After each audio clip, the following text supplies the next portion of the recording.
Hello dear students, SS physics classes में आप सभी का तहे दिल से स्वागत है। जैसा कि आप सभी को पता है डियर स्टूडेंट्स कि हमारा ये जो चैनल है एसएस फिजिक्स क्लासेस लगभग 2 सालों से यही प्रयास में है कि जितने भी हमारे भाई और बहनें हैं जो बाहर जाके ग्रेजुएशंस नहीं कंप्लीट कर पाते हैं, अच्छे से फिजिक्स ऑनर्स का पढ़ाई नहीं कर पाते हैं, वो अब घर बैठे भी अच्छे से पढ़ाई कर पाएंगे, क्योंकि हमारा ये जो चैनल है बीएससी फिजिक्स ऑनर्स के लिए ही है। और ना ही ये बीएससी फिजिक्स ऑनर्स के लिए है, बल्कि ये 11th और 12th के नीट और जेईई मेंस एडवांस के बच्चों के लिए भी है। तो अगर डियर स्टूडेंट्स, अगर आप हमारे चैनल पे नए हो तो चैनल को सब्सक्राइब जरूर करिए और वीडियो को भी लाइक जरूर करें। और अगर आप हमारे ग्रुप में जुड़ना चाहते हैं तो आप हमें इस इंस्टाग्राम पे आप हमसे जुड़ सकते हैं। दैट इज़ हमारा आईडी है अभी तिवारी। आप यहाँ मैसेज करके आप हमसे ग्रुप लिंक ले सकते हो। अभी तिवारी 476 बोलोगे आपकी सर आप अपना फॉलोअर बढ़ाना चाहते हो। आप फॉलो मत करना भाई, आप सिर्फ मैसेज करना। एक्चुअल में क्या है कि मैंने इससे पहले अपना जो नंबर दे रखा था वो नंबर बंद हो गया। बाय मिस्टेक अगर आप मैसेज करोगे आज से, अगर 1 साल बाद कोई इस वीडियो को देखे तो प्रॉब्लम हो सकता है, उन्हीं को होगा। मे बी उनको नोट्स नहीं मिल पाएगा, ग्रुप्स में नहीं जुड़ पाएंगे।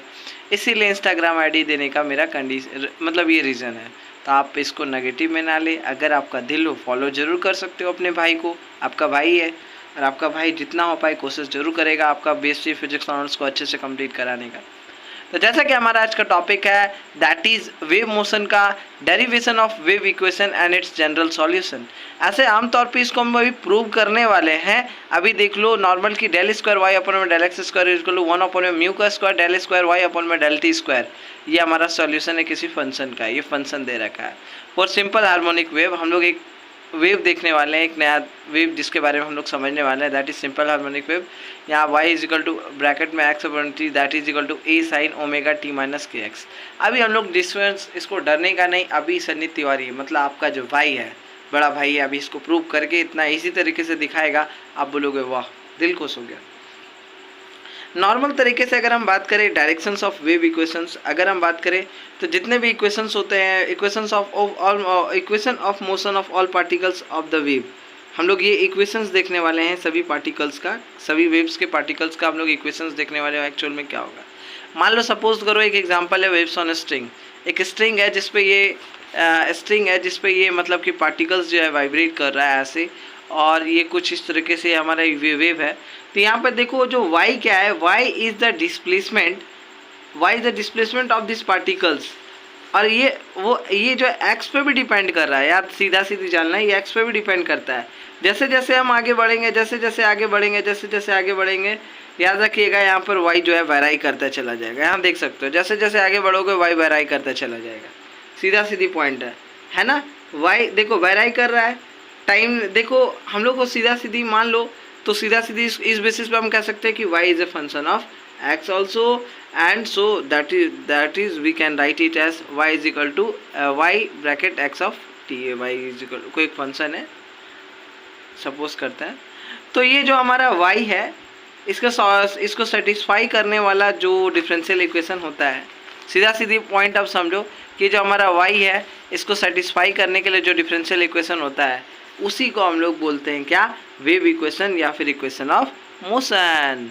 Nothing is more than that. चलो मेरे भाई अब आगे चलते हैं। अब देखो क्या है कि जो डिफरेंशियल इक्वेशन बनता कैसे है, सबसे मेरा मेन क्वेश्चन है डिफरेंशियल इक्वेशन बनता कैसे है। थारो भाई जोगिंदर नहीं, थारो भाई सन्नी है। जोगिंदर वाला डायलॉग छोड़ दो यार, सन्नी भाई थारो जिंदाबाद। अभी ये डिफरेंशियल इक्वेशन बना के दिखाएगा। देखो इसमें डिफरेंशियल इक्वेशन या इक्वेशन ऑफ मोशन, उसमें बेसिकली हम क्या करते हैं, नीट फोर्स को कैलकुलेट करते हैं और फिर उसका जनरल सॉल्यूशन हम लोग देखते हैं, जो कि आज के इस लेक्चर में हम लोग देखने वाले हैं। तो देखो एक तरफ से आमतौर पे ये ऐसे एक थ्रेड है, थ्रेड ही लिए हैं हम लोगों ने, ऐसे कुछ वेव ऐसे ये बनाएगा, ये थ्रेड है कुछ। तो आमतौर पे देखा जाए तो ये एक प्रोग्रेसिव वेव की ही तरह है, क्योंकि एक साइड एंड में फिक्स्ड नहीं है, एक साइड फिक्स्ड है। तो ये यहाँ से ऐसे ऐसे ऐसे ख़त्म होगा, ये वापस ये रिटर्न नहीं होगा एनर्जीज, ठीक है ना। तो देखो यहाँ पर अगर हम बात करें आमतौर पे, देखो सपोज करो क्या कि यहाँ पर जो टी है, टी जो time T is the tension in string, और स्ट्रिंग क्या है, ये मासलेस है, मतलब समझो कि इनएक्सटेंसिबल है ये, समझ रहे हो ना।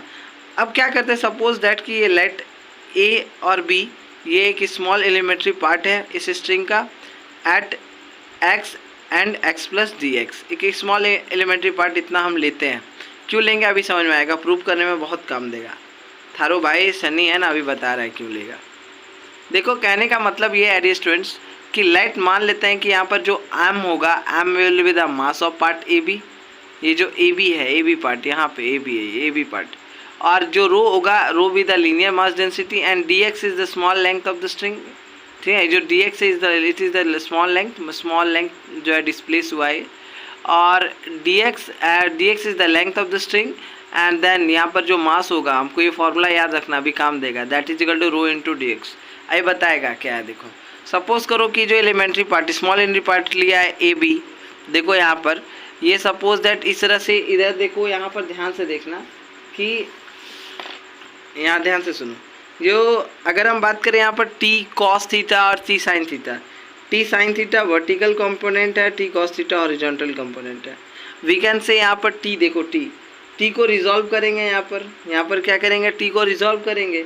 टी इस डायरेक्शन में जो कंपोनेंट है वो है, सीधा सीधी बात। आप देखो यहाँ पर बात करें नेट फोर्स का, इस ए बी पॉइंट पे जो एलिमेंट्री पार्ट लिए हैं, that will be F x T cos theta D theta, T cos theta D theta minus T cos theta. Normal चलो, थारा भाई जोगिंदर है, नहीं सनी है। एफ ऑफ वाई बराबर टी साइन थीटा। अब ये थोड़ा सा हम लोग लेंगे वर्टिकल कंपोनेंट, इसका एफ ऑफ वाई ले लें तो T sine theta D theta minus T sine theta. यहाँ पर जो एफ ऑफ वाई है ये रिस्पॉन्सिबल है वर्टिकल मोशंस के लिए, पार्टिकल का अलोंग वाई डायरेक्शन, याद रखना। अब यहाँ पर ध्यान दो, simple force is equal to mass into acceleration is del square y upon में डेल टी स्क्वायर, और यहाँ पर that is equal to t sine theta plus d theta minus sine theta. अगर एक स्मॉल एंगल का बात करें sine theta, that is लगभग इक्वल होगा टेन थीटा का। इसका रीज़न हमने पिछले क्लास में बता रखा है। वीडियो को अगर नहीं देखे हो तो जाके सबसे पहले आप जाके देख सकते हो, थारा भाई सन्नी बता रखा है। तो ये लगभग बराबर होगा किसका, थीटा का। तो इक्वेशन 1 बन जाएगा m del square Y upon में डेल टी स्क्वायर बराबर T tan theta plus d theta minus tan theta. जैसे सपोज दैट ये हमारा है, ये एक्स कोऑर्डिनेट, ये वाई है, तो ये हमारा जो ये एलिमेंट्री पार्ट है, ये इसका अगर कुछ टेंजेंट ड्रॉ करोगे, ऐसे टेंजेंट ड्रॉ होगा, ऐसे ये गया तो इसका कुछ ये टेंजेंट है। तो ये मान लेते हैं कि यहाँ पर ऐसे ये कंपोनेंट है, तो ये हमारा एक स्मॉल एंगल मतलब थीटा, तो ये स्लोप बन रहा। स्लोप मतलब that will be tan theta. यहाँ पर क्या हो जाएगा, डी वाई अपॉन में डी एक्स, मतलब चेंज इन वाई अपॉन में चेंज इन एक्स, इसी को हम लोग टेन थीटा बोलेंगे। तो यहाँ पर इस स्लोप के केस में यहाँ पर इसको हम लोग बोल सकते हैं सीधा सीधी। देखो सीधा सीधी। अब यहाँ पर समझो कॉन्सेप्ट को, क्या बोलना चाह रहे हैं कि अब देखो यहाँ पर ये क्या हो जाएगा, m del square y upon में del t square is equal to T tan theta, normally change in y upon में चेंज इन एक्स अपॉन में, ये लिमिट डाल देंगे थीटा से डेल थीटा, और यहाँ ये जो टेन थीटा है यहाँ डेल वाई अपॉन में डी वाई अपॉन में डी एक्स, ये लिमिट डाल देंगे थीटा। अब देखो हमको पता है क्या, एम बराबर रो डी एक्स, हम अभी फॉर्मूला यहाँ निकाले हैं। रोना नहीं है, थारो भाई सन्नी है, जोगिंदर नहीं। रो डी एक्स, तो rho d x del square y upon में डेल टी स्क्वायर बराबर टी, ये हमारा वैसे ही रख दिया हमने। अब देखो मेरे भाई और बहनों, ठीक है, यहाँ देखो जो रो डी एक्स था, रो को हमने और डी एक्स को इधर ले रखा, तो डेल स्क्वायर वाई अपॉन में del x square t upon में रो डेल वाई अपॉन में डेल एक्स, थीटा से डेल थीटा, यहाँ पर थीटा भूल गया था, सॉरी, तो भाई भूलता भी है। अगर मान लो कि dx जो है, अगर dx टेंस टू 0, तो ये जो पूरा जो ब्रैकेट में है ना, ये ब्रैकेट के अंदर ये पूरा क्या बन जाएगा, इसका डिफरेंशिएट है, double differentiation del square y upon में। देखो एक तरह से डबल डिफरेंशिएशन ही हो रहा है भाई, तुम सीधा सीधी देख लो ना, डेल स्क्वायर वाई अपॉन में डेल एक्स स्क्वायर, तो यह बन जाएगा डेल स्क्वायर वाई अपॉन में del x square t upon में रो डेल स्क्वायर, ये पूरा बन जाएगा डेल स्क्वायर वाई अपॉन में डेल एक्स स्क्वायर। इसको इस टर्म्स में भी लिख सकते हैं, डेल स्क्वायर वाई अपॉन में डेल एक्स स्क्वायर बराबर रो अपॉन में t del square y upon में डेल टी स्क्वायर, इस तरह भी हम लोग लिख सकते हैं। ये डेल टी स्क्वायर होगा शायद, ठीक है, नहीं है एक्स स्क्वायर होगा, ठीक है एक्स स्क्वायर। अब देखो यहाँ पर हमको पता होना चाहिए कि भी बराबर होता है रूट अंडर टी अपॉन में रो, तो अगर हम इसको थोड़ा सा खोलें तो यहाँ पर हम लोग रो अपॉन में टी को 1 अपॉन में भी स्क्वायर भी लिख सकते हैं। अब देखो सीधा सीधी, तो टी अपॉन में रो रो अपॉन में टी को हम लोग क्या नॉर्मल 1 अपॉन में भी स्क्वायर लिख सकते हैं। चलो थारा भाई लिख दिया, डेल स्क्वायर वाई अपॉन में डेल एक्स स्क्वायर बराबर रो अपॉन में टी को 1 अपॉन में बी स्क्वायर 1 अपॉन में बी स्क्वायर, ये डेल स्क्वायर वाई अपॉन में del t square, here y is function that means x और टी वी मेरा स्पीड ऑफ वेव है। तो इसका जो जनरल सॉल्यूशन होगा जो वेव सॉल्यू इक्वेशन का, ये क्या होगा, डेल स्क्वायर वाई अपॉन में डेल टी स्क्वायर बराबर वी स्क्वायर, देखो ये अभी थोड़ा सा रीअरेंज कर रहा है, वी स्क्वायर इसको उधर भगा दो वी स्क्वायर और डेल स्क्वायर इसके साथ मल्टीप्लाई में ना, तो ऐसे ऊपर रहता था तो ये नीचे जाता था, नीचे तो ऊपर ही जाएगा, d v square del square y upon में डेल एक्स स्क्वायर। अब देखो डेल स्क्वायर वाई अपॉन में डेल टी स्क्वायर, अब इसको हम लोग ऐसे लिख सकते हैं वी डेल अपॉन में डेल एक्स का स्क्वायर और ये वाई। अब यहाँ पर पुट कर देते हैं डेल, देखो आर, देखो यहाँ पर सीधा एकदम ध्यान से सुनना, आर वी डी अपॉन में डेल एक्स बराबर डी मान लेते हैं डिस्क्रिमिनेंट, तो यहाँ पर हो जाएगा डेल स्क्वायर वाई अपॉन में डेल टी स्क्वायर बराबर डेल डी स्क्वायर वाई, ये पूरा डी स्क्वायर वाई और यहाँ पर डेल स्क्वायर वाई अपॉन में डेल टी स्क्वायर बराबर हो जाएगा ई इक्वल टू इधर ले लो माइनस डी स्क्वायर वाई बराबर 0। तो ये this is an arbitrary differential equation in with respect to t, in t it is the general solution in the form of, इसका एक जनरल सॉल्यूशन जो हो जाएगा नॉर्मल, ये इक्वेशन को थोड़ा सा रट लेना, y बराबर e del t d t f one x plus e d t f two x. अब देखो एक चीज़ यहाँ पर समझो, सो थोड़ा सा यहाँ पर एक पॉइंट है, यहाँ पर सुनना हो, थोड़ा सा नहीं सुनोगे तो भड़ में जाओगे, रोगे, माथा पटकोगे, बोलोगे थारो भाई कुछ नहीं समझा पा रहा है। तो अब कंसीडर करेंगे टेलर सीरीज एक्सपेंशन, है ना, यहाँ पर टेलर सीरीज एक्सपेंशन कंसीडर करेंगे। सपोज दैट सबसे पहले F of x plus H बराबर हमारा जो होता था इसी तरह होता था ना, 1 प्लस एच डेल अपॉन में del f of x upon में d x h square upon में 2 फैक्टोरियल। टेलर सीरीज़ का बात करें, नहीं देखिए वो हमारे प्लेलिस्ट में जाओ, टेलर सीरीज़ पूरा अच्छे से समझा रखा है, उस पर इतना ही निकाली, लेक्चर नहीं बनाया यार, मजाक नहीं करा, टेलर सीरीज़ का न्यूमेरिकल्स भी बनाया ताकि थारो भाई जो है बहुत अच्छे से तुम्हारा ग्रेजुएशन कंप्लीट करा पाए।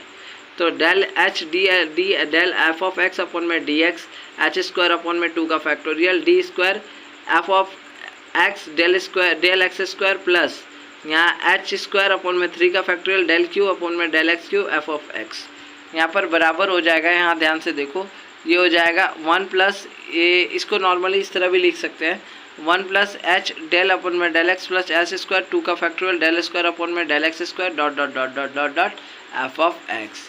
देखो यहाँ पर याद रखना यार, f of n plus h x plus h जो होगा ये होगा ई का पावर एच डी अपॉन में del x f of x, यहाँ पर फॉर्मूला होता है इसके लिए, देख लो आप, ये पूरा जो है ई ऑफ टी के बराबर होता है, सीधा सीधी नॉर्मल आप देख सकते हो, ये नॉर्मल फार्मूला है, रोना का नहीं कि कहाँ से सर ला दिया ऐसे, ये तारो भाई को बता दे रहा है, ये फार्मूला है भाई, थोड़ा सा इसको देखना पड़ेगा। अब देखो ई अपॉन में ये पूरा जो है, ये पूरा F of x plus H, मान लो कि अगर एक्स था तो अगर एक्स प्लस एच तक का बात करें तो इस केस में हमारा क्या हो जाएगा, ई का पावर यहाँ पर एच डी अपॉन में d x f of x हो जाएगा, ई का पावर एफ डी अपॉन में d x f of x बराबर f of x plus h हो गया, रीअरेंज थोड़ा सा कर दिए। अब देखो ई का power d t f of x बराबर क्या हो जाएगा, ई का पावर डी टी बराबर क्या हो जाएगा, ई का पावर भी, देखो यहाँ पे ये वाला बोलोगे कहाँ, यहाँ देख सकते हो, ये नॉर्मल है, पीछे अभी बिना लिख लो ना भाई, बाद में देख लेना इस इक्वेशन को, देखो नॉर्मली तो ई का power d t f of x बराबर ई का पावर भी डेल अपॉन में del x t f of x बराबर यहाँ पर सिंपली क्या हो जाएगा, ये सिंपली क्या बन जाएगा, ई का पावर भी प्लस डी अपॉन में डी एक्स और एफ ऑफ एक्स और बराबर ये पूरा पूरी क्या हो जाएगा, f of x plus b t. इसको कंपेरिजन कर लो ना, कंपेरिजन कर लो, देख लो सीधा सीधी, ये वाई बराबर सिंपली क्या आ जाएगा, देखो ना यहाँ सर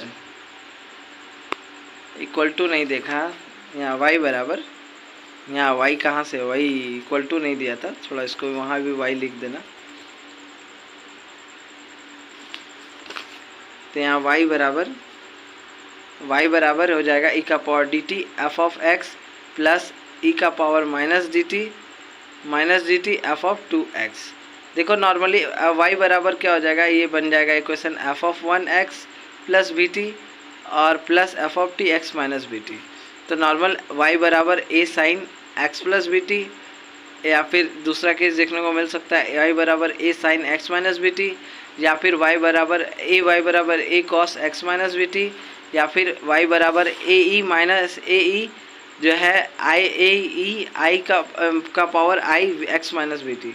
देखो यहाँ पर सिंपली अगर हम बात करें लास्ट कि इस तरह के सॉल्यूशन ही आएंगे वेव के। देखो सीधा सीधी वेव के साथ जो भी है ये कॉस मीन्स यहाँ पर जो x प्लस बी टी है x माइनस बी टी है, सीधा सीधी जो x प्लस बी टी है x माइनस बी टी है होना ज़रूरी है इक्वेशन के अंदर, ठीक है ना, तभी वो किसी वेव को रिप्रेजेंट करेगा। ठीक है, जो वेव बेसिकली एनर्जी हमने दी किसी मीडियम के अंदर है ना, तो हमारा जो टाइम के साथ जो है लोकेशन चेंज करते करते आगे बढ़ गई है, तो उस तरह के लिए हम लोग मैथमेटिकल फंक्शन जो है मतलब ये वैल्यू ये लेना पड़ता है। सीधा सीधे पॉइंट ये बहुत ज़रूरी होता है।